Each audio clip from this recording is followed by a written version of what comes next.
Welcome to our YouTube channel invest money. दोस्तों, दो fund mutual funds के, इसमें पहला फंड है SBI technology fund direct growth और दूसरा टाटा डिजिटल इंडिया फंड। दोस्तों, ये दोनों आईटी के फंड है। लेकिन जब आप म्यूचुअल फंड्स के अंदर निवेश करना चाहते हैं और दो सेम फंडों के अंदर, तो यहाँ पर हमें ये सोचना होता है कि किस फंड के अंदर हम निवेश करें, क्योंकि बहुत सारे लोग अगर आईटी सेक्टर के म्यूचुअल फंड्स में निवेश करने का प्लान बना रहे हैं तो उनके पास कुछ ऑप्शन होते हैं, जिसमें दो सबसे पॉपुलर ऑप्शन है एसबीआई का टेक्नोलॉजी फंड और टाटा डिजिटल इंडिया फंड, जो कि दोनों आईटी के फंड है। लेकिन इन दोनों के अंदर कंपेयर करना काफ़ी मुश्किल है। तो इस वीडियो में हम देखेंगे कि इन दोनों फंडों के अंदर क्या क्या डिटेल्स मैच करती हैं और इन दोनों फंडों में किस फंड के अंदर आपको बेहतर रिटर्न मिल सकता है या फिर किस फंड ने अब तक अच्छा रिटर्न दिया है। तो इस वीडियो को आप पूरा देखिए ताकि आप भी दो फंडों के अंदर अच्छी तरह से समझ के निवेश करना चाहते हैं। यहाँ पर हम ये भी देखेंगे कि इस फंडों के अंदर अगर आप आज भी सिर्फ 50,000 रुपये का निवेश करते हैं तो आप अगर 1 करोड़ रुपये का फंड बनाना चाहते हैं तो उसमें कितना टाइम दोनों में लग सकता है। तो दोस्तों, सबसे पहले अगर हम यहाँ पर बात करते हैं 5 साल के रिटर्न की, तो एसबीआई टेक्नोलॉजी ने 5 साल में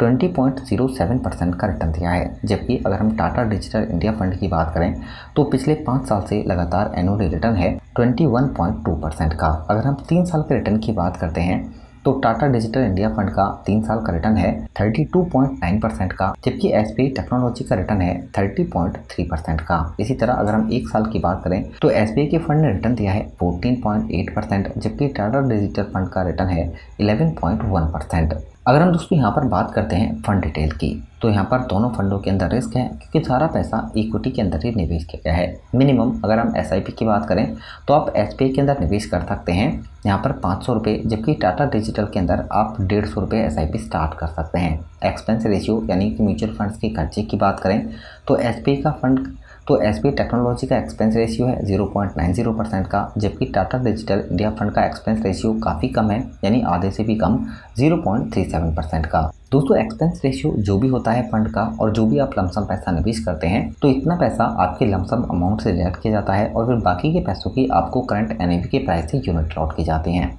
अगर हम एसबीआई टेक्नोलॉजी के एनएवी की बात करते हैं तो यह है 164 रुपीज़ का, यह है 7 जुलाई को। इसी तरह अगर हम टाटा डिजिटल फंड की बात करें तो इसका एनएवी का प्राइस है 38 रुपीज़ 10 पैसे का। अगर हम दोस्तों फंड की बात करें तो एसबीआई टेक्नोलॉजी फंड स्टार्ट हुआ था 2013 में, यानी 10 साल पहले, जबकि Tata digital India fund start हुआ था 2015 में।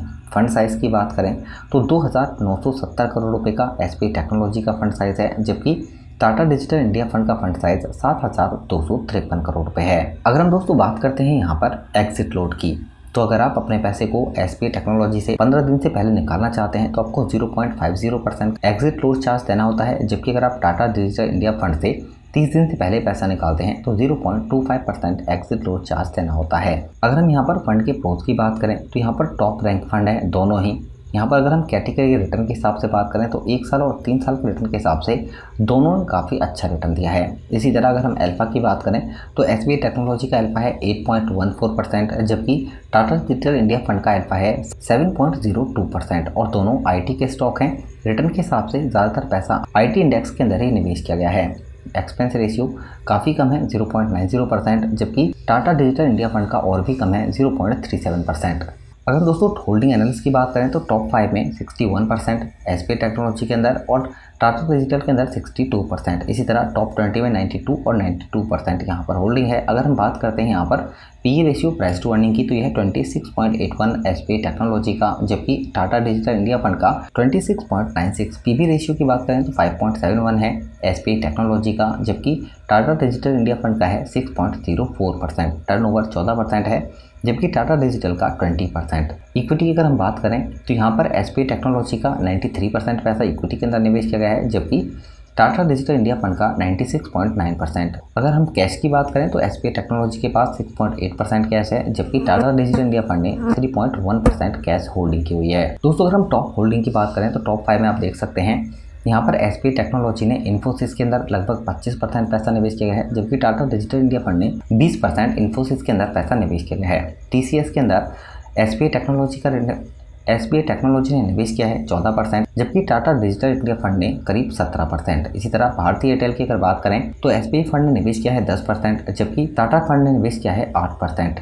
यहाँ पर बात करें हम टेक महिंद्रा की, तो यहाँ पर निवेश किया गया है एसबीआई टेक्नोलॉजी ने करीब 7.5%, जबकि यहाँ पर आईटी के सेकंड स्टॉक अलग एलटीआई माइंडट्री, इसमें निवेश किया गया है 8.2%। इसी तरह दोस्तों अगर हम टॉप 10 होल्डिंग की बात करें तो ज़्यादातर सेम स्टॉक है, लेकिन यहाँ पर एसबीआई टेक्नोलॉजी ने विप्रो के अंदर निवेश किया हुआ है, जबकि यहाँ पर टाटा डिजिटल फंड ने लेकिन नेटफ्लिक्स के अंदर निवेश किया है एसबीआई ने, और यहाँ पर फेसबुक के अंदर निवेश किया है टाटा डिजिटल इंडिया फंड ने। माइक्रोसॉफ्ट के अंदर निवेश किया है एसबीआई ने, जबकि सीएन और सैप के अंदर निवेश किया है टाटा डिजिटल इंडिया फंड में। यानी कि बहुत हद तक दोनों के स्टॉक सेम हैं। दोस्तों अगर हम फंड मैनेजमेंट टीम की बात करें तो सौरभ पंत मैनेज कर रहे हैं एसबीआई टेक्नोलॉजी को, जबकि टाटा डिजिटल इंडिया फंड को मीता सेठी मैनेज कर रही हैं। दोस्तों अगर हम दोनों के फंड हाउस की बात करते हैं तो 1987 में फंड हाउस स्टार्ट हुआ था एसबीआई म्यूचुअल फंड हाउस, जबकि 1995 में स्टार्ट हुआ था टाटा डिजिटल इंडिया फंड।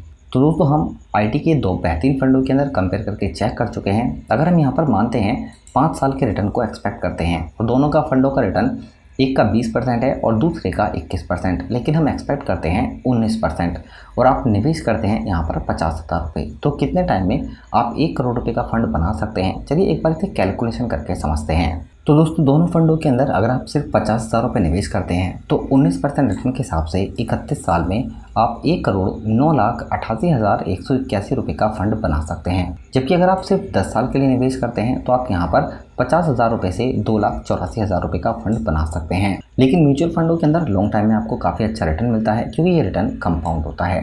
तो दोस्तों इस वीडियो से रिलेटेड कोई क्वेश्चन होता है तो आप ज़रूर बताइए। वीडियो पसंद आती है तो अपने फ्रेंड्स के साथ ज़रूर शेयर करें और हमारे चैनल को भी सब्सक्राइब ज़रूर कर लें। Thank you for watching.